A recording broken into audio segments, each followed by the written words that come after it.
ನಮಸ್ಕಾರ ಸ್ನೇಹಿತರೆ ಕೃಷಿ ಅಧಿಕಾರಿಗಳೇನಿದೆ, agriculture officer, assistant agriculture officer, AAO ಪುನಃ ರೀನೋಟಿಫಿಕೇಶನ್ ಆಗಿದೆ. ಜುಲೈಲಿ ಎಕ್ಸಾಮ್ಸ್ ಇರುತ್ತೆ. ಅಂಡ್ ಇಲ್ಲಿ ಡೀಟೇಲ್ ನೋಡೋಣ.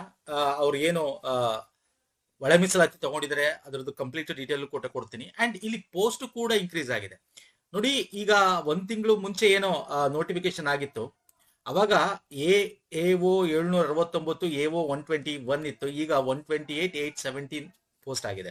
ಅಂದ್ರೆ ಇನಿಷಿಯಲಿ KPSC ಆಗಿತ್ತಲ್ಲ, ಆ ಒಂದು ಪೋಸ್ಟ್ಗಳು ವಾಪಸ್ ತಂದಿದ್ದಾರೆ.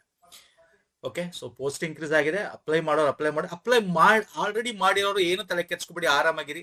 ಈಗ ಹೊಸದಾಗಿ ಅಪ್ಲೈ ಮಾಡೋರು ಮಾಡ್ಬೋದು ಅಷ್ಟೇ. ಆಲ್ರೆಡಿ ಅಪ್ಲೈ ಮಾಡಿರೋರು ನೋ ನೀಡ್ ಟು ರೀ ಅಪ್ಲೈ.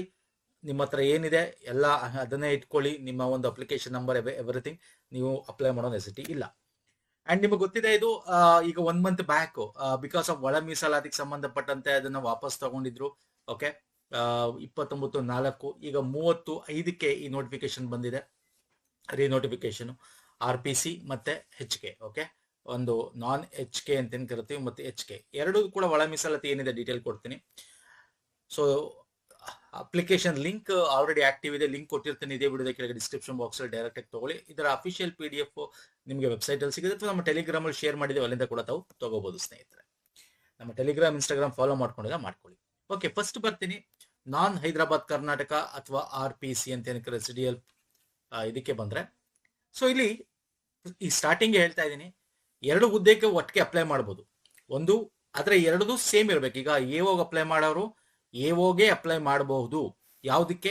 85% ಅಂಡ್ 15% ಏನಿದೆ ಒಂದು ಇದಕ್ಕೆ, ಎರಡಕ್ಕೂ ಸೇಮ್ ಸಿಲೆಬಸ್ ಸೇಮ್ ಇರಬೇಕು ಅಂತ ಹೇಳ್ತಾರೆ ಅವರು. ಓಕೆ, ಸೊ ಅಂದ್ರೆ ಇಲ್ಲಿ ನಿಮಗೆ ನೋಡೋದಾದ್ರೆ 85% ಏನಿದೆ ಕೃಷಿ ಅಧಿಕಾರಿ, ಇದ್ರದ್ದು ಸಿಲೆಬಸ್ 85% ಏನಿದೆ ಸಹಾಯಕ ಕೃಷಿ ಅಧಿಕಾರಿ, ಇದಕ್ಕೂ ಸೇಮ್ ಇದೆ ಸಿಲೆಬಸ್. ಸೊ ಇವ್ರು ಅಪ್ಲೈ ಮಾಡಬಹುದು. ಇದಕ್ಕೆ ಅಪ್ಲೈ ಮಾಡೋರು ಇದಕ್ಕೂ ಅಪ್ಲೈ ಮಾಡಬಹುದು. ಇದಕ್ಕೆ ಅಪ್ಲೈ ಮಾಡಕ್ಕಾಗಲ್ಲ, ಯಾಕಂದ್ರೆ ಇದು 15%.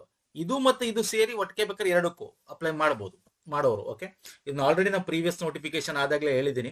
ಓಕೆ, ಸೊ ಇದ್ರ ಬಗ್ಗೆ ಹೆಚ್ಚು ಮಾತಾಡಕ್ ಹೋಗಲ್ಲ. ಎರಡು ಇದಕ್ಕೆ ಅಪ್ಲೈ ಮಾಡಬಹುದು. ಸೇಮ್ ಸಿಲೆಬಸ್ ಇರಬೇಕು ಪೇಪರ್ 2ಗೆ. ಓಕೆ, ಅಂತ ಹುದ್ದೆಗಳಿಗೆ ಅಪ್ಲೈ ಮಾಡಬಹುದು. ಏನ್ ಅಪ್ಲಿಕೇಶನ್ ಇರುತ್ತೆ ಅದಕ್ಕೆ 100 ರೂಪೀಸ್ ಎಕ್ಸ್ಟ್ರಾ ತಗೋತಾರೆ 2 ಹುದ್ದೆಗೆ ಅಪ್ಲೈ ಮಾಡಿದ್ರೆ ಅಷ್ಟೇ. ಇನ್ನು ಇಲ್ಲಿರ್ತಕ್ಕಂಥ ಒಟ್ಟು ಹುದ್ದೆಗಳೇನಿದೆ, ಕೃಷಿ ಅಧಿಕಾರಿ 85-15, ಮತ್ತೆ ಸಹಾಯಕ ಕೃಷಿ ಅಧಿಕಾರಿ 85 ಮತ್ತೆ 15% ಅಂತ ಏನು ಇಲ್ಲಿ ನಿಮಗೆ ಯಾವ ಒಂದು ಎಜುಕೇಶನ್ ಕ್ವಾಲಿಫಿಕೇಶನ್ ಕೊಟ್ಟಿದ್ದಾರೆ ಇದು ನೋಡ್ಕೊಳ್ಳಿ. ನಾನು ಡೀಟೇಲ್ ಹೇಳಕ್ ಹೋಗಲ್ಲ, ಯಾಕಂದ್ರೆ ರೀನೋಟಿಫಿಕೇಶನ್ ಆಗಿರೋದ್ರಿಂದ. ಸೊ ಈ ಒಂದು ಹುದ್ದೆಗಳಿಗೆ ನೋಡೋದಾದ್ರೆ ನಿಮ್ಮ ಒಂದು ಕ್ಯಾಟಗರಿ ಏನೇನಿದೆ ಇಲ್ಲಿ, SCಗೆ ಫಸ್ಟ್ ಲಾಸ್ಟ್ ಬಟ್ಟಾಗ ಬರೀ SC ಅಂತ ಮಾತ್ರ ಇದೆ. ಈಗ SC ಕ್ಯಾಟಗರಿ ABC ಅಂತ ಮಾಡಿದ್ದಾರೆ, A, B and C. Okay, so ಇದನ್ನ ನೋಡ್ಕೊಳ್ಳಿ. ಅಂಡ್ ಇಲ್ಲಿ ಪ್ರಮುಖವಾಗಿ ನೋಡೋದಾದ್ರೆ ಈ ಪ್ರವರ್ಗ ಸಿಲಿ ಅವರು ಕರ್ನಾಟಕ ಸರ್ಕಾರ ಏನು 59 ಜಾತಿಗಳಂತ ಗುರುತು ಮಾಡುತ್ತೆ, ಅದ್ರಲ್ಲಿ ಯಾವ್ದು ಇಲ್ಲ ಅಂದ್ರೆ ಇನ್ನು ಮಿಕ್ಕಿದ್ದ 4 ಜಾತಿಗಳಿಂದ ಅದಕ್ಕೆ ಆ ಒಂದು ಕ್ಯಾಟಗರಿ ಅಡಿಯಲ್ಲಿ ಕೊಡ್ತಾರೆ ಅಂತಕ್ಕಂಥದ್ದು. ಸೊ ಇದ್ರ ಬಗ್ಗೆ ತಲೆ ಕೆಡ್ಸ್ಕೊಬೇಡಿ. ಮತ್ತೆ ಇಲ್ಲಿ ಪ್ರಮುಖವಾಗಿ ನಿಮ್ಮ ಒಂದು ಈ ಕ್ಯಾಟಗರಿಯ ಇದು ರೆಡಿ ಇರಬೇಕು. ಏನೋ ನಿಮಗೆ ಕ್ಯಾಸ್ಟ್ ಸರ್ಟಿಫಿಕೇಟ್ ರೆಡಿ ಇರಬೇಕು ಅಂದ್ರೆ ಅದು RD ನಂಬರ್ ಸ್ಪೆಸಿಫೈ ಮಾಡ್ಬೇಕಾಗತ್ತೆ ಅಪ್ಲೈ ಮಾಡ್ಬೇಕಾದ್ರೆ. ಇದು 15% ಹುದ್ದೆಗಳೇ ಕೃಷಿ ಅಧಿಕಾರಿ, ಇದು 85% ಕೃಷಿ ಅಧಿಕಾರಿ. 2 ಬ್ಯಾಕ್ಲಾಗ್ ಹುದ್ದೆಗಳೇನಿದೆ ಅದನ್ನು ಕೂಡ ಇಲ್ಲಿ ಕೊಟ್ಟಿದ್ದಾನೆ, ಯಾವ ಕ್ಯಾಟಗರಿ ಇದೆ ಅಂತ ಇಲ್ಲಿ ಕೊಟ್ಟಿದ್ದಾನೆ ನೋಡ್ಕೊಳ್ಳಿ. ಅಂಡ್ ಇಲ್ಲಿ ಸಹಾಯಕ ಅಸಿಸ್ಟೆಂಟ್ ಅಗ್ರಿಕಲ್ಚರ್ ಆಫೀಸರ್ಗೆ ಒಂದು ನೋಡೋದಾದ್ರೆ 85%, 498 ಹುದ್ದೆಗಳು ಇಲ್ಲಿ ನೋಡ್ಕೊಳ್ಳಿ ಯಾವ ಕ್ಯಾಟಗರಿ. ಮತ್ತೆ ಅಂಗವಿಕಲರಲ್ಲಿ ಲೋಕೋಮೋಟಿವ್ ಅಥವಾ 1 hand, 1 both leg, 1 leg 1 hand, ಈ ತರ ಎಲ್ಲ ಇರುತ್ತೆ. ನೋಡ್ಕೊಂಡು ನಿಮ್ಮ ಇದಕ್ಕೆ ತಕ್ಕಂತೆ ಅಪ್ಲೈ ಮಾಡ್ಕೊಳ್ಳಿ ಸ್ನೇಹಿತರೆ. ಓಕೆ, ಸೊ ಇದು 15% AO ವೇಕೆನ್ಸಿಗಳು ಏನಿದೆ ಅಂತ ಇಲ್ಲಿ ಕೊಟ್ಟಿರ್ತಕ್ಕಂಥದ್ದು ಕ್ಯಾಟಗರಿ ವೈಸ್. ನಿಮ್ದು ಯಾವ ಕ್ಯಾಟಗರಿ? ತುಂಬಾ ಜನ ಆಮೇಲೆ ಪ್ರಶ್ನೆ ಮಾಡ್ತೀರಾ ನೋಡಿ. ನಿಮಗೆ ಈಗ ಕ್ಯಾಟಗರಿ A, ಕ್ಯಾಟಗರಿ B ಇಲ್ಲ ಸರ್, ನನ್ನದ್ರಲ್ಲಿ ಈ ಕ್ಯಾಟಗರಿಯಲ್ಲಿ ನನಗೆ ಇದಿಲ್ಲ. ಈಗ ಕನ್ನಡ ಮಾಧ್ಯಮ ನಾವು ಓದಿದ್ದೀನಿ, ಇಲ್ಲ. ಈಗ ನಾನು ಗ್ರಾಮೀಣ ಓದಿದ್ದೀನಿ, ಓಕೆ, ಅದಿಲ್ಲ. ಈಗ ಕ್ಯಾಟಗರಿ C ಏನ್ ಮಾಡೋದು? ನೀವು ಬೇರೆ ಕ್ಯಾಟಗರಿ, ಜನರಲ್ ಕ್ಯಾಟಗರಿ ಅಪ್ಲೈ ಮಾಡ್ಬೋದು. ನಿಮ್ ಕ್ಯಾಟಗರಿ ಇಲ್ಲ, ನಿಮ್ಗೆ ಪೋಸ್ಟ್ ಆ ಒಂದು ಮೀಸಲಾತಿ ಎಲ್ಲಿ ಕೊಟ್ಟಿಲ್ಲ ಅಂದ್ರೆ ನಿಮ್ಮ ಒಂದು ಬೇರೆದಕ್ಕೆ ಅಪ್ಲೈ ಮಾಡಿ, ಅಂದ್ರೆ ಜನರಲ್ ಅಡಿಯಲ್ಲಿ ಅಪ್ಲೈ ಮಾಡ್ಬೋದು. ಓಕೆ, ಇನ್ನು ಹೈದರಾಬಾದ್ ಕರ್ನಾಟಕಕ್ಕೆ ಬಂದ್ರೆ ಒಟ್ಟು 257, 16 ಹಿಂಭಾಗ ಅಂದ್ರೆ ಬ್ಯಾಕ್ಲಾಗ್ ಹುದ್ದೆಗಳಿದೆ ಇದರಲ್ಲಿ. ಸೊ ಇಲ್ಲೂ ಅಷ್ಟೇ ಯಾವುದು ಸೇಮ್ ಸಿಲೆಬಸ್ ಇರುತ್ತೆ, ಇದು ಮತ್ತೆ ಇದು ಸೇಮು. AOಗೆ ಅಪ್ಲೈ ಮಾಡಿರೋರು 85%ಗೆ AAOಗೂ ಅಪ್ಲೈ ಮಾಡಬಹುದು. 85% ಅಷ್ಟು ಶೇಕಡ ಅಂತ ಏನ್ ಕೊಟ್ಟಿದ್ದಾನೆ ಅದಕ್ಕೆ. ಇನ್ನು 15% ಅಷ್ಟು ಏನು ಹುದ್ದೆಗಳಿಗೆ ಅವನು ಶೇಕಡ ಇಟ್ಟಿದ್ದಾನಲ್ಲ, ಇವರು ಮತ್ತೆ ಇವರು ಅಪ್ಲೈ ಮಾಡಬಹುದು. ಈ ಎರಡಕ್ಕೂ ಒಟ್ಟಿಗೆ ಅಪ್ಲೈ ಮಾಡಬಹುದು. ಓಕೆ, ನಿಮ್ಗೆ ಹೆಂಗ್ ಕೊಡ್ತಾನೆ, ಎಕ್ಸಾಮ್ ಒಂದೇ ಇರುತ್ತೆ. ಓಕೆ, ನಿಮ್ಗೆ ಬರೋ ಮಾರ್ಕ್ಸ್ ಮೇಲೆ ಅದನ್ನು ಡಿವೈಡ್ ಮಾಡ್ತಾನೆ ಅಷ್ಟೇ. ಅದೆರಡು ಫಾರ್ವರ್ಡ್ ಮಾಡ್ತಾನೆ, ಶಾರ್ಟ್ ಲಿಸ್ಟ್ ಮಾಡ್ತಾನೆ ಕಟ್ ಆಫ್ ಕ್ಲಿಯರ್ ಮಾಡಿದ್ರೆ. ಸೊ ಇನ್ನು ಆ ಹುದ್ದೆಗಳಿಗೆ ಒಳ ಮೀಸಲಾತಿ ಅಡಿಯಲ್ಲಿ ಒಂದು ವರ್ಗಗಳು ನೋಡೋದಾದ್ರೆ ಹುದ್ದೆಗಳ ವರ್ಗೀಕರಣ ಈ ರೀತಿ ಇದೆ. ಸೊ ಇದನ್ನು ತಾವು ನೋಡ್ಕೋಬಹುದು. 15%, 85% ಅಂಡ್ 85% ಇಂಟು ಬ್ಯಾಕ್ಲಾಗ್ ಹುದ್ದೆಗಳು ಕೂಡ ಇದೆ. ಮತ್ತೆ ಸಹಾಯಕ ಕೃಷಿ ಅಧಿಕಾರಿ 85%, 189 ಹುದ್ದೆಗಳ ಒಂದು ಕಂಪ್ಲೀಟ್ ನಿಮಗೆ ಹುದ್ದೆವಾರ ವರ್ಗೀಕರಣ ಇದೆ. 15% ಕೂಡ ಇಲ್ಲಿದೆ ನೋಡ್ಕೊಳ್ಳಿ. 85% 8 lakh ಬ್ಯಾಕ್ಲಾಗ್ ಹುದ್ದೆಗಳಿದೆ ಅಸಿಸ್ಟೆಂಟ್ ಅಗ್ರಿಕಲ್ಚರ್ ಆಫೀಸರ್ಗೂ ಕೂಡ. ಸೊ ಯಾವ ಕ್ಯಾಟಗರಿಗೆ ಬ್ಯಾಕ್ಲಾಗ್ ಹುದ್ದೆಗಳಿದೆ ನೋಡಿಕೊಂಡು ಅಪ್ಲೈ ಮಾಡಿ. Okay, fine. ಇನ್ನು ಇದಕ್ಕೆ ಸಂಬಂಧಪಟ್ಟಂತೆ ಶೈಕ್ಷಣಿಕ ವಿದ್ಯಾರ್ಥಿ ನಾನು ಆಲ್ರೆಡಿ ಸ್ಟಾರ್ಟಿಂಗ್ ವಿಡಿಯೋದಲ್ಲಿ ತೋರಿಸಿದ್ದೀನಿ, ಇನ್ನೊಂದ್ಸಲ ಇಲ್ಲಿ ತೋರಿಸ್ತಾ ಇದ್ದೀನಿ. ಏನೇನು 85% ಜಾಬ್ಗೆ BSc ಇನ್ ಕೃಷಿ ಇರಬೇಕು, BSc ಇನ್ ಹಾನರ್ಸ್ ಇರಬೇಕು, ಹಾರ್ಟಿಕಲ್ಚರ್ ಅಂತ ಏನು ಕರಿತೀವಿ. ಮತ್ತೆ ಇಲ್ಲಿ 15%ಗೆ BTech ಆದ್ರೂ okay, food and science technology, okay, science food technology, agriculture marketing ಆಗಿರ್ಬೋದು, BSc ಇನ್ ಹಾನರ್ಸ್ ಆಗಿರ್ಬೋದು, BTech ಇನ್ ಜೈವಿಕ ಅಂದ್ರೆ ಬಯೋಟೆಕ್ನಾಲಜಿ ಆಗಿರ್ಬೋದು, BSc ಅಗ್ರಿಕಲ್ಚರ್ ಇಂಜಿನಿಯರಿಂಗ್ ಆಗಿರ್ಬೋದು, ಈ ತರ ಕೊಟ್ಟಿದ್ದಾನೆ. ಅದ್ರ ಪ್ರಕಾರ ಅಪ್ಲೈ ಮಾಡ್ಬೋದು. ಇನ್ನು ಏಜು ಆಲ್ರೆಡಿ 5 ವರ್ಷ ನೀವು ಅಪ್ಲೈ ಮಾಡಿರೋ ಪದೇ ಹೇಳ್ತಾ ಇದ್ದೀನಿ. ಲಾಸ್ಟ್ ಅಪ್ಲೈ ಮಾಡಿದ್ರಲ್ಲ KE ರೀನೋಟಿಫಿಕೇಶನ್ ಆದಾಗ ಅವ್ರು ಅಪ್ಲೈ ಮಾಡೋದು ನೆಸೆಸಿಟಿ ಇಲ್ಲ. ಸೊ ಯಾರು ಇವಾಗ ಹೊಸದಾಗಿ ಅಪ್ಲೈ ಮಾಡೋರು ಅವರು ಮಾಡಬಹುದು. 40 ವರ್ಷ GMಗೆ, 2A 2B 3Bಗೆ 43 ವರ್ಷ, and SC ST and category 1ಗೆ 45 ವರ್ಷ. ಇದು ಬಿಟ್ಟು ಕೂಡ ಏನು ಅಂಗವಿಕಲರು ಮತ್ತೆ ವಿಧವೆಯರು, ವಿಶೇಷಚೇತನ ಅಭ್ಯರ್ಥಿಗಳು ಮತ್ತೆ ಬೇರೆ ಬೇರೆ ರೀತಿ ಜೀತ ಕಾರ್ಮಿಕರ ಪಕ್ಷದಲ್ಲಿದ್ದಾಗ ಅವ್ರಿಗೇನೋ ಸರ್ಕಾರದ ಪ್ರಕಾರ ಇನ್ನೂ ಎಕ್ಸ್ಟ್ರಾ ಒಂದು ಏಜ್ ರಿಲ್ಯಾಕ್ಸೇಷನ್ ಇದೆ, ಅದಿದ್ದೇ ಇರುತ್ತೆ. ಅದು ಗೌರ್ಮೆಂಟ್ ನಾರ್ಮ್ಸ್ ಪ್ರಕಾರ ಅದನ್ನ ನೋಡ್ಕೊಂಡು ಅಪ್ಲೈ ಮಾಡಿ. ಅಂಡ್ ಇಲ್ಲಿ ಶುಲ್ಕ ಬಂದಾಗ ಸ್ನೇಹಿತರೆ 750 ರೂಪಾಯಿ. ಒನ್ಸ್ ಅಗೇನ್ ಹೇಳ್ತಾನೆ, ಆಲ್ರೆಡಿ ಅಪ್ಲೈ ಮಾಡೋರು ಅಪ್ಲೈ ಮಾಡೋದು ಬೇಕಾಗಿಲ್ಲ. ಓಕೆ, ಈಗ ಹೊಸದಾಗಿ ಅಪ್ಲೈ ಮಾಡೋರು ಮಾಡಿ. ಸೊ 750 ರೂಪಾಯಿ ಇರುತ್ತೆ, 250 ರೂಪಾಯಿ ಅದರಲ್ಲಿ 500 ಅರ್ಜಿ ಶುಲ್ಕ, 250 ಗೇಟ್ ವೇಜ್ ಚಾರ್ಜಸ್ ಇರುತ್ತೆ. GM 2A 2B 3Aಗೆ. SC ST category 1 ಮಾಜಿ ಸೈನಿಕ, ತೃತೀಯ ಲಿಂಗಿ ಅಭ್ಯರ್ಥಿಗಳಿಗೆ 500 ರೂಪಾಯಿ ಇರುತ್ತೆ. ಅಂಡ್ ಅಂಗವಿಕಲ ಅಭ್ಯರ್ಥಿಗಳಿಗೆ, ವಿಶೇಷಚೇತನ ಅಭ್ಯರ್ಥಿಗಳಿಗೆ 250 ರೂಪಾಯಿ ಇರುತ್ತೆ. ಅಂಡ್ ಇಲ್ಲ ಇನ್ನೊಂದ್ಸಲ ಹೇಳ್ತಾ ಇದ್ದೀನಿ, SC ST category B A B C ಏನೋ ಹೊಸ ಒಂದು ನೀವು ಇದು ಕ್ಯಾಸ್ಟ್ ಸರ್ಟಿಫಿಕೇಟ್ ತಗೋಬೇಕು. ಅವ್ರ RD ಸಂಖ್ಯೆ ಕೂಡ ಇರಬೇಕು, ಯಾಕಂದ್ರೆ ಅದನ್ನ ಅಪ್ಲೈ ಮಾಡ್ಬೇಕಾಗತ್ತೆ ನೀವು ಅಪ್ಲೈ ಮಾಡ್ಬೇಕಾದ್ರೆ. ಓಕೆ, ಆ ಒಂದು ಇದರದ್ದು ಹಾಕ್ಬೇಕಾಗುತ್ತೆ.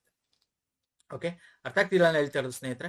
ಒಂದಕ್ಕಿಂತ ಹೆಚ್ಚು ಹುದ್ದೆಗಳನ್ನು ಆಲ್ರೆಡಿ ಅಪ್ಲೈ ಮಾಡಬಹುದು. ಅಂದ್ರೆ ಈಗ 750 ರೂಪಾಯಿ GM ಅಪ್ಲೈ ಮಾಡಿದ್ರೆ ಇನ್ನೊಂದು ಹುದ್ದೆಗೆ ಅಪ್ಲೈ ಮಾಡಬಹುದು. ಅಂದ್ರೆ 100 ರೂಪೀಸ್ ಎಕ್ಸ್ಟ್ರಾ ಕೊಟ್ಟು ಇನ್ನೊಂದು ಹುದ್ದೆಗೆ ಅದೇ ಸಿಲೆಬಸ್ ಇರ್ತಕ್ಕಂಥ ಅಪ್ಲೈ ಮಾಡಬಹುದು. ಸಿಲೆಬಸ್ ಏನು ಅಂದ್ರೆ ಕೃಷಿ ಅಧಿಕಾರಿ 85% ಆಲ್ರೆಡಿ ಲಾಸ್ಟ್ ವಿಡಿಯೋದಲ್ಲಿ ಏನ್ ಹೇಳಿದ್ದೀನಿ, ಸೇಮ್ ಸಿಲೆಬಸ್ ಅಂದ್ರೆ KPSC ಏನ್ ಕರೆದಿದೆ ಅದೇ ಸಿಲೆಬಸ್ ಇದೆ. ಓಕೆ, ಯಾವುದು ಪೇಪರ್ 2ಗೆ. Paper 1 GK sir, GK is very important. Group A exam ಮೊನ್ನೆ ಕೂಡ ಆಯ್ತು, ನಿಮ್ಗೆ ಗೊತ್ತಿದೆ ಬೇರೆ ಬೇರೆ ಡಿಪಾರ್ಟ್ಮೆಂಟ್ ಇದು. ಓಕೆ, ಹೆಂಗಿದೆ ಅಂತ ನಾವು ಅದನ್ನು ಕೂಡ ಸಾಲ್ವ್ ಮಾಡ್ತಾ ಇದೀವಿ. ಓಕೆ, GK ಸೀರೀಸ್ ಅಲ್ಲಿ ದಯವಿಟ್ಟು ನೋಡ್ಕೊಳ್ಳಿ, ವೆರಿ ಇಂಪಾರ್ಟೆಂಟ್. ಅದರಲ್ಲಿ ನಿಮಗೆ ಗ್ರಾಮೀಣ ಅಭಿವೃದ್ಧಿ ಇರುತ್ತೆ, ಭಾರತ ಸಂವಿಧಾನ ಇರುತ್ತೆ, ಬೌದ್ಧಿಕ ಸಾಮರ್ಥ್ಯ ಅಂತ ಮೆಂಟಲ್ ಎಬಿಲಿಟಿ ಇರುತ್ತೆ. ಓಕೆ, ಮತ್ತೆ ಈ ತರ ಇದೆಲ್ಲ ಇಂಪಾರ್ಟೆಂಟ್ ಆಗಿರ್ತಕ್ಕಂಥದ್ದು. ಹಾಗಾಗಿ ಇದನ್ನ ನೋಡ್ಕೋಬೇಕಾಗುತ್ತೆ ನೀವು. ಅಂಡ್ ಇಲ್ಲಿ 15% ಸೇಮ್, ಆದ್ರೆ ಪೇಪರ್ 2 ಮಾತ್ರ ಸ್ವಲ್ಪ ಡಿಫ್ರೆಂಟ್ ಇದೆ ಅಷ್ಟೇ. ನಿಮ್ಗೆ ಏನೋ ಸಿಲೆಬಸ್ ಪೇಪರ್ 2 ಪೇಪರ್ 1 ಎರಡಕ್ಕೂ ಸೇಮ್. ಇಲ್ಲಿ 300 ಮಾರ್ಕ್ಸ್ ಇರೋದ್ರಿಂದ 0.75 ತಪ್ಪಾದ್ರೆ ನೆಗೆಟಿವ್ ಮಾರ್ಕ್ಸ್ ಇರುತ್ತೆ, ನೆಗೆಟಿವ್ ಮಾರ್ಕ್ಸ್. ಅಂಡ್ ಆಲ್ಸೋ ಇಲ್ಲಿ ನಿಮ್ಗೆ ಗೊತ್ತು KA 1 2 3 4 5 ಆಪ್ಷನ್ಸ್ ಇರುತ್ತೆ. ನಿಮಗೆ ಆಪ್ಷನ್ಸ್ ಯಾವ್ದು ಟಿಕ್ ಮಾಡಕ್ ಗೊತ್ತಿಲ್ಲ ಅಂದಾಗ ಲಾಸ್ಟ್ ಬಿಲ್ 5 ನಿಮಿಷ ಇದ್ದಂಗೆ ಬೆಲ್ ಆಗುತ್ತೆ. ಅವಾಗ ನೀವು ಯಾವುದೇ ಬಿಟ್ಟಿರ್ತಿರಲ್ಲ ಅದರಲ್ಲಿ 5ನೇ ಮಾರ್ಕ್ಸ್ಗೆ ಟಿಕ್ ಮಾಡ್ಬೇಕು ಹಿಂಗೆ.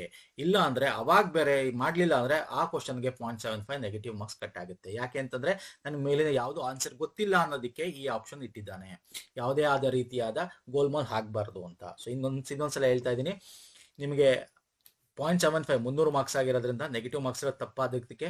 ಅಂಡ್ ನಿಮ್ಗೆ ಗೊತ್ತಿಲ್ಲದರ ಕ್ವಶನ್ಸ್ ತಪ್ಪು ಮಾಡಕ್ ಹೋಗ್ಬೇಡಿ, ಹಂಗೆ ಖಾಲಿ ಬಿಟ್ಟು 5ನೇ ಆಪ್ಷನ್ಸ್ಗೆ ನೀವು ಟಿಕ್ ಮಾಡಿ ಬಂದು ಯಾವ್ದು ಗೊತ್ತಿಲ್ಲರ ಅಂತದಕ್ಕೆ. ಓಕೆ, ಇನ್ನು ಅರ್ಜಿ ಆಲ್ರೆಡಿ ಅಪ್ಲೈ ಇದೆ, ಲಿಂಕ್ ಡಿಸ್ಕ್ರಿಪ್ಷನ್ ಬಾಕ್ಸ್ ಅಲ್ಲಿ ಹಾಕಿರ್ತೀನಿ, ನಮ್ಮ ಟೆಲಿಗ್ರಾಮ್ ಅಲ್ಲಿ ಶೇರ್ ಮಾಡೋಣ. 26 ಲಾಸ್ಟ್ ಡೇಟ್ ಇರುತ್ತೆ, ಅಂದ್ರೆ ಜೂನ್ 20, 22 ಪೇಮೆಂಟ್ ಮಾಡಕ್ ಲಾಸ್ಟ್ ಡೇಟ್ ಇರುತ್ತೆ. ಎಕ್ಸಾಮ್ ನೋಡಿ, ಇದು HK date exam. HK Kannada ಪರೀಕ್ಷೆ ಬಿಡಿ, ಕನ್ನಡ ಪರೀಕ್ಷೆ ಆಲ್ರೆಡಿ ಬರ್ದಿರೋರ್ಗೆ ಮಾರ್ಕ್ಸ್ ತೆಗ್ದೋರ್ಗೆ ಫೈನ್. ಹೊಸದಾಗಿ ಬರ್ದಿಲ್ದಿರೋ ಅಂದ್ರೆ first language second language Kannada ತಗೊಂಡಿಲ್ಲ SSLC PUC ತನಕ ಅಂದ್ರೆ ಅಂತವ್ರು ಮಾತ್ರ ಬರೀಬೇಕಾಗತ್ತೆ ಅಷ್ಟೇ. ಇದು ಮಾರ್ಕ್ಸ್ ಏನ್ ಕೌಂಟ್ ಇಲ್ಲ, ಜಸ್ಟ್ ಕ್ವಾಲಿಫಿಕೇಶನ್ ಅಷ್ಟೇ. ಪೇಪರ್ 1 ಪೇಪರ್ 2 ಏನಿದೆ, GK paper and specific paper 2 ಏನಿದೆ 25ನೇ ತಾರೀಕಿದೆ ಒಂದೇ ಡೇಟ್ ಅಲ್ಲಿ. ಇದು HK. ನಾನ್ HKಗೆ 26ನೇ ತಾರೀಕಿದೆ. ಓಕೆ, ನಾನ್ ಹೈದರಾಬಾದ್ ಕರ್ನಾಟಕಕ್ಕೆ. ಓಕೆ, ಸೊ ಹಾಗಾಗಿ ನಿಮಗೆ 1 ಮಂತ್ ಟೈಮ್ ಸಿಗುತ್ತೆ ಅಷ್ಟೇ. ಅಂದ್ರೆ ಇವಾಗಿಂದ ತಗೊಂಡ್ರೆ 2 ಮಂತ್ಸ್ ಟೈಮ್ ಸಿಗುತ್ತೆ. ಓಕೆ, ಆಲ್ಮೋಸ್ಟ್ ಮ್ಯಾಕ್ಸಿಮಮ್ 2 ಮಂತ್ಸ್ ಅಂತ ಅನ್ಕೋಣ, ಅಥವಾ ಒಂದು 55 ಡೇಸ್ ಅಂತ ಅನ್ಕೋಬಹುದು. ಪೇಪರ್ 2ಗೆ ಸಂಬಂಧಪಟ್ಟಂತೆ ನಿಮಗೆ ಸ್ಕೀಮ್ಸು, ಯಾಕಂದ್ರೆ ಕೆ ಎ ಸರ್ ಅವನು ಕೆ ಎ ನಿಮಗೆ ಇದು ಕೇಳ್ತಾನೆ, ಯಾವುದು ನಮಗೆ ಬಜೆಟ್ ಅಲ್ಲಿ, ಎಕಾನಮಿಕ್ ಸರ್ವೆಲಿ ಸ್ಕೀಮ್ಸ್ ಬಗ್ಗೆ, ಕರೆಂಟ್ ಅಫೇರ್ ಬಗ್ಗೆ ಎಲ್ಲ ಕೇಳ್ತಾನೆ. ಜೊತೆಗೆ ನಾವು ಈ ಒಂದು ಪೇಪರ್ 2ಗೆ ಸಂಬಂಧಪಟ್ಟಂತೆ ತುಂಬಾ ಜನ ಕೇಳಿದ್ರಿ MCQs ಮಾಡಿ ಅಂತ. ನಾವು ಆಲ್ರೆಡಿ ಮಾಡ್ತಾ ಇದೀವಿ. ಆಲ್ರೆಡಿ ನಾವು MCQ ಸೀರೀಸ್ ಮತ್ತೆ ಈ agriculture related schemes, current affairs ಎಲ್ಲ ಮಾಡಿದೀವಿ. ಸಪರೇಟ್ ಪ್ಲೇ ಲಿಸ್ಟ್ ಮಾಡಿಬಿಟ್ಟಿದೀವಿ ಸ್ನೇಹಿತರೆ, ಅಗ್ರಿಕಲ್ಚರ್ AOAOಗೆ.